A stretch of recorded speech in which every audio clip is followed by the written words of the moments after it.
October 15, last year, I was with Nadel. Takadak isunan. We told lies. We went out for lunch. So, mamimiss ko si Badel. This October 15. Kumain kami ng ampalaya. Yun ang favorite. Birthday Ate niya. ampalaya. Matakaw pala siya. Maliit ng katawan niya. Dami niyang pagkain. Akala mo kartipero. Alam mo yung pagod na carpenter. So, mamimiss ko yun. And of course, yung scenario sa hospital na talagang, ako siguro yung nagtagal eh. I was with her, 10 o'clock until 11:15, na sinabi ng doktor niya na dialysis. Ultimate solution, so that she can breathe. Yun naman ang sinabi sa akin ha, I'm just relaying. Pero sayang, hindi na natin sana pinayan. Ito lang kasi pinagalitan ko siya. Parang, hindi ako nakakatulog, gaya mo. Shelly, bansak. Kasi that time, na sinabi na, oh, Bernadette, dahil dialysis ka, kakayanin mo ito. Hindi ko kaya, hindi ko kaya. Kuna na, ina. Pero sabi ko, kayanin mo. Sabihin mo, kaya mo. Kaya ko, Andi. Jesus, tulungan mo ako. Sabihin mo, Jesus, kaya ko. Masama yung breathing niya. Talagang very fast. Doon ako nagsabi ng gano'n, yun ang voice ko, na talagang, sabihin mo, kaya mo. Parang, nakukonsensya ako, na parang, she's sleeping, tapos gano'n yung napagalitan ko. Na, siguro naman, ewan ko, kasamanan ko kaya yun? Kasi nakukonsensya ako eh. Ha? Is it my fault na talagang, I force her to say, kaya ko. Kayanin mo. Jesus, kaya ko. I want to hear it. Ano lang siya. Alam niya, ang lips niya noon is still very pain. I asked the nurse, anong pangalan ng nurse? Ma'am Cathy here, siya yung instructor, clinical instructor, SL yun, pamangkin ko rin.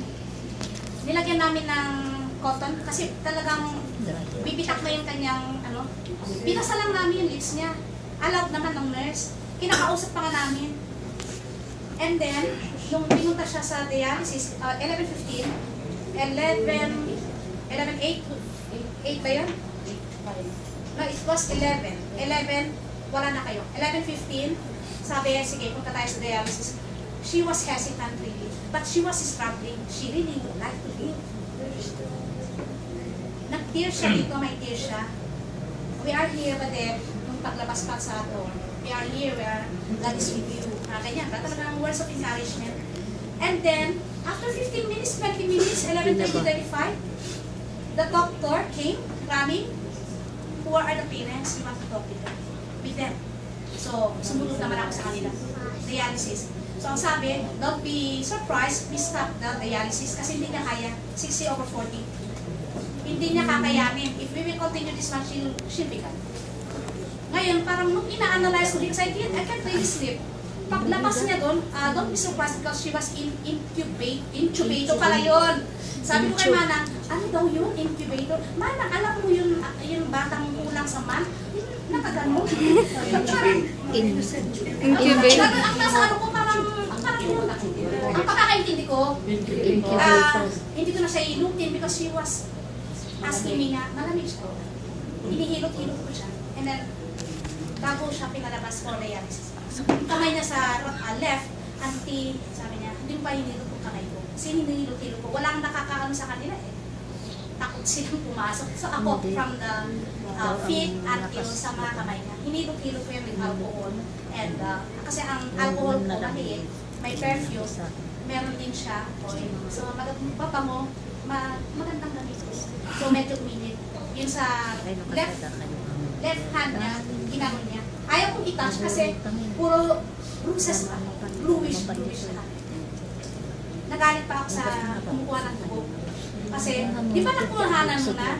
Ma'am, kulang pa po sa paa. Wala siyang makuha. So, tusok ulit. Then, ano nararamdaman mo?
Yes, my hand ko na din yung wala na.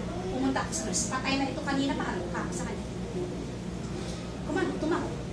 Paglabas pala niya, dialysis, ano sabi ba niya? Sayang, hindi na sana natin nilabas ka ko. Yung parang let it go na lang. Na nakikita pa natin na nagre-reply, nagre-resume.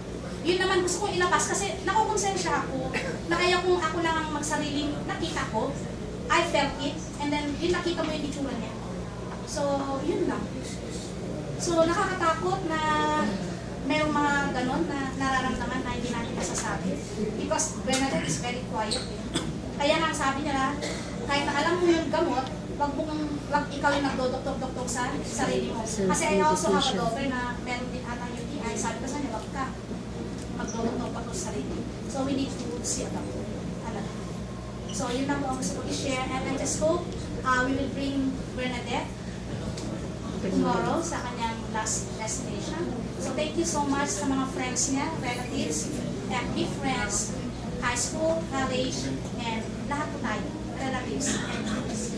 Thank you so much. So, wala na po tayong friends. So, siguro after viewing, meron tayong mask. Andiyan kasi ang talent list natin sa, ano, ngayon.